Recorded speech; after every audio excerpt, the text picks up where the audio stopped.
Hello and welcome all of you. I am doctor Varun vassal और आज हम इस वीडियो में बात करेंगे 3 ऐसे मिस्टेक्स की जो आपको बिल्कुल अवॉइड करनी है ताकि आप डिस्क बल्ज से बच सकें।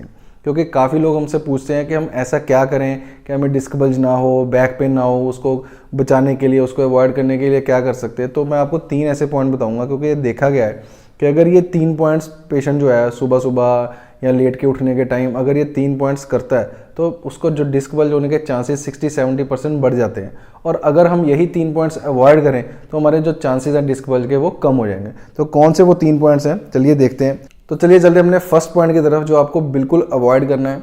सुबह सुबह मान लीजिए जब हम उठते हैं तो मैं आपको बता रहा हूँ कि आपके सिर्फ उठने के स्टाइल से, आपकी हैबिट से अगर आप इसको चेंज कर लेंगे तो आपके डिस्क बल्ज होने के चांसेस जो है वो कम हो जाएंगे। अब मैं आपको एग्जांपल देता हूँ, आप रिलेट करना, देखना।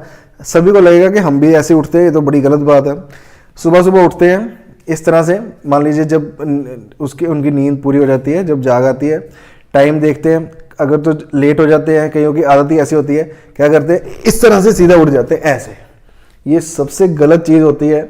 आप देखिए आपकी जो बैक है ऐसे हॉरिजॉन्टल पड़ी होती है, सारे डिस्क जो है, सारे वर्टिब्रा बड़े रिलैक्स मोड में होते हैं। आप क्या करते हो, एकदम से ऐसे झटके, ये फ्लेक्शन है, एकदम से फ्लेक्शन हुआ। अब इसमें मैंने आपको बताया जब हम आगे को जाते हैं तो डिस्क हमारी पीछे को जाती है। तो जब आप एकदम से इस तरह से उठते हैं तो डिस्क क्या करेगी, पीछे को जाएगी। और वो इस टाइम पे जब हम लेटे होते हैं तो उस टाइम पे वो इतनी सॉफ्ट होती है, इतनी ज़्यादा उसमें फ्लूइड, मैंने आपको समझाया हुआ है कि जब हम लोडिंग अनलोडिंग फेज में होते हैं, इस तरह से लेटे होते हैं, तो सारी जो डिस्क होती है उसमें वाटर कंटेंट स्टोर होने लगता है। इसीलिए हमारी जो सुबह होती है वो हाइट डिस्क की इंक्रीज हुई होती है, उसमें वाटर कंटेंट उसने रीस्टोर किया होता है। तो जैसे जैसे हम दिन में बढ़ते जाते हैं तो उसका जो वाटर कंटेंट है वो कम होता जाता है। तो जब मॉर्निंग में इतना वाटर कंटेंट होगा और एकदम से आप ऐसे करके उठेंगे तो डिस्क पीछे को मूव करने के चांसेस बढ़ जाएंगे, इससे डिस्क बल्ज ज़्यादा होगा। इसीलिए देखा गया है मॉर्निंग में जब पेशेंट झुकता है शूज़ डालने के लिए, अपना नहाते हुए बकेट को उठाने के लिए, तब उसके सबसे ज़्यादा चांसेस डिस्क बल्ज के देखे गए। अब पेशेंट वहीं पे लॉक हो जाता है, तो यही मेन कारण होता है। तो आपने इस तरह से झटके से नहीं उठना। कई लोग क्या करते हैं, इस तरह से ना उठ के एकदम से क्या करते हैं सीधा ऐसे, ये भी गलत है। आपको मैं समझाता हूँ हमने उठना कैसे होता है, ये मेन है। ये तो वैसे तो मैं सुबह सुबह की बात कर रहा हूँ, सुबह सुबह तो बिल्कुल ही ये चीज़ को अवॉइड करो। अगर दिन में भी कई बार लेटे रेस्ट कर रहे हैं तो भी इस तरह से उठना गलत होता है। तो क्या करना है, सीधा लेटे, पहले अपनी एक साइड ले लीजिए, राइट या लेफ्ट कोई मैटर नहीं करता, राइट या लेफ्ट ले लिया। उसके बाद टमी को टक इन करके, पेट अंदर करके, इससे क्या होगा, हमारे कोर मसल्स एंगेज कर लेंगे और स्पाइन को सपोर्ट दे देंगे ताकि उसकी जो अभी तक शुरुआत नहीं हुई है हमारे दिन की, तो स्पाइन को जब सपोर्ट मिलेगा तो उसको हेल्प मिलेगी, बेनिफिट रहेगा ये आपको उठने के टाइम। तो उसके बाद टमी टक करके इस हाथ को यहाँ पे रख के टमी टक करके इस तरह से साइड लेके उठिए आराम से। तो ये आपने चीज़ जो है टमी को तब तक टक इन करके रखिए जब तक आप मूवमेंट पूरी कर नहीं लेते। तो इस तरह से हमने साइड लेके उठना है। ये हो गया फर्स्ट पॉइंट। तो अब आता है हमारा सेकंड पॉइंट, वो भी सीधा लेट के ही है। अब कई बार क्या होता है, इस तरह से पेशेंट लेटा होता है, अब कई बार उसने लेग्स को फोल्ड करना है, तो क्या करते हैं पेशेंट इस तरह से इकट्ठी लेग्स को ऐसे फोल्ड करते हैं ऐसे। ये भी गलत बात है। आपको अगर लेग्स फोल्ड ही करनी है तो पहले एक लेग को फोल्ड करिए, फिर दूसरी को करिए।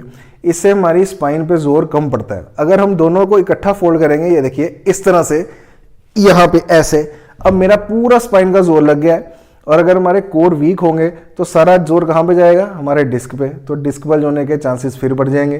तो इस तरह से ऐसे हमने नहीं करना है। आपने क्या करना है, अगर स्लाइड करके लेके आए तो और भी अच्छा है, वैसे एक एक लेग को फोल्ड करिए। अगर आपने फोल्ड ही करना है तो एक एक को फोल्ड कर लीजिए, दोनों को इकट्ठा मत करिए।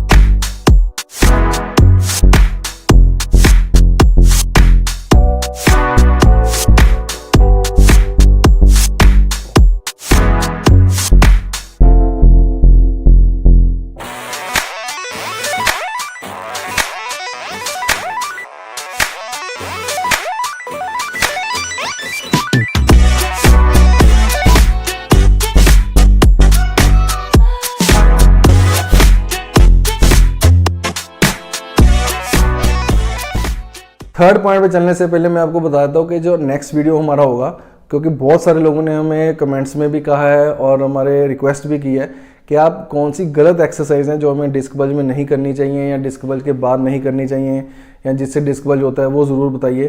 तो नेक्स्ट वीडियो हमारा रॉन्ग एक्सरसाइज होगा कि जो हमें बैक पेन को बचाने के लिए करनी चाहिए, डिस्क बल्ज में कभी नहीं करनी चाहिए। तो अब चलते हैं अपने थर्ड पॉइंट की तरफ।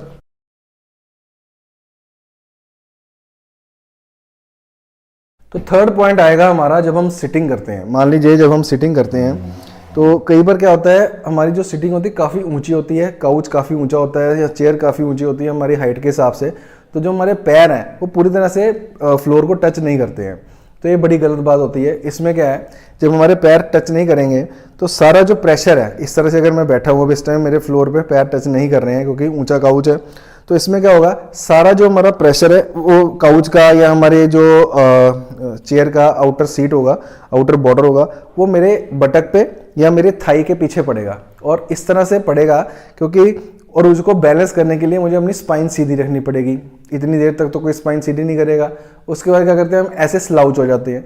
एक तो स्लाउच हो गए, फ्लेक्शन हो गई पीछे, और दूसरा पूरा वेट पड़ा रहने की वजह से यहाँ पे प्रेशर आ गया। अब आप सबको पता है कि सेटिंग नर्व हमारी बटक के पीछे से, उसके बाद थाई के पीछे से हमारी निकलती है। तो यहाँ पे जब प्रेशर आएगा तो क्या, कई लोगों ने ऑब्जर्व किया कि सिटिंग में बैठे बैठे इस तरह से ऊंचा, उनके जो पैर हैं वो सून होने लगते हैं, नमनेस आने लगती है, टिंगलिंग आने लगती है, वो इसी की वजह से।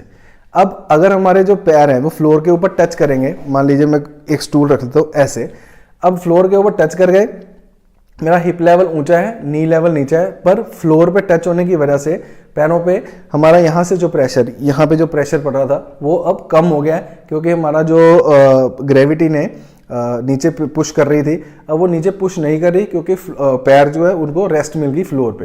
तो इस तरह से हमने, जब भी आपने बैठना है तो आपके जो फुट हैं, आपके फीट हैं, वो आपके जो फ्लोर है उस पर रेस्ट करने चाहिए। नहीं, अगर नहीं कर रहे, हाइट छोटी है, तो नीचे कोई स्टूल रख लीजिए, कोई स्टेप रख लीजिए। इस तरह से रखने से क्या होगा, एक तो हम सीधा बैठ पाएंगे और दूसरा हमारी जो ग्रेविटी वो नीचे को, हमारी थाई को पुल नहीं करेगी, तो हमारा जो प्रेशर है वो नहीं आएगा।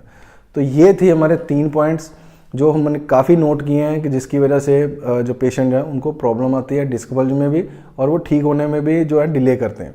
तो इस वीडियो को ज़्यादा से लाइक कीजिए, शेयर कीजिए, सबके साथ शेयर कीजिए ताकि उनको पता लगे।